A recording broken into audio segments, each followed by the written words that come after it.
Bonjour à tous et bienvenue pour ce nouveau Comment choisir. Aujourd'hui, on va parler bâton de trail. Allez, c'est parti. Alors, il existe différents modèles de bâtons sur le marché. On va avoir différentes matières, on va avoir différentes poignées, différents poids. On va voir tout ça ensemble.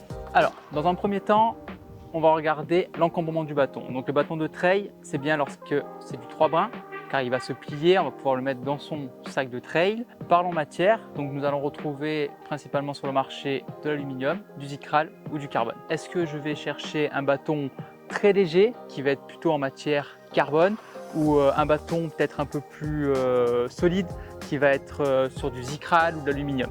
Donc on va voir ça ensemble. Sur ce modèle, donc on est sur le TriFast Z de chez Impulse Outdoor. On va être sur du Zicral qui est un alliage zinc-aluminium qui va présenter une bonne résistance à la torsion et qui va être relativement léger.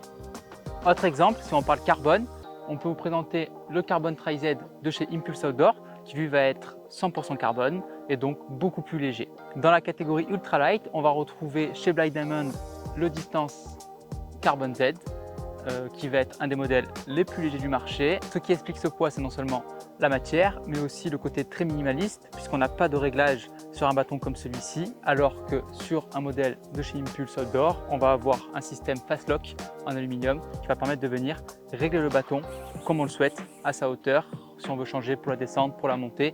Il est vraiment modelable comme on le veut. Le gros avantage du bâton ultralight et non réglable, ça va être qu'il va être très rapide à mettre en fonction. Il suffit de le clipper et c'est parti, j'ai pas besoin de le régler. Donc là, je gagne du temps et je gagne la course. Sur un système qui va être un petit peu plus lourd et réglable, je vais devoir dans un premier temps le clipper et ensuite venir le régler à la hauteur souhaitée. Donc là, ça prend un petit peu plus de temps, mais au moins il est vraiment adapté selon mon objectif.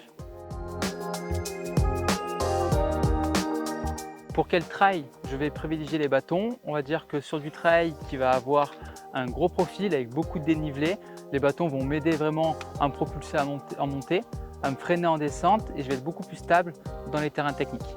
Le petit conseil qu'on peut vous donner sur les bâtons, c'est de ne pas partir en compétition si vous n'avez pas fait d'entraînement avec vos bâtons auparavant, car il y a toute une technique à avoir et ça va aussi utiliser des muscles en haut du corps que vous n'avez peut-être pas l'habitude d'utiliser.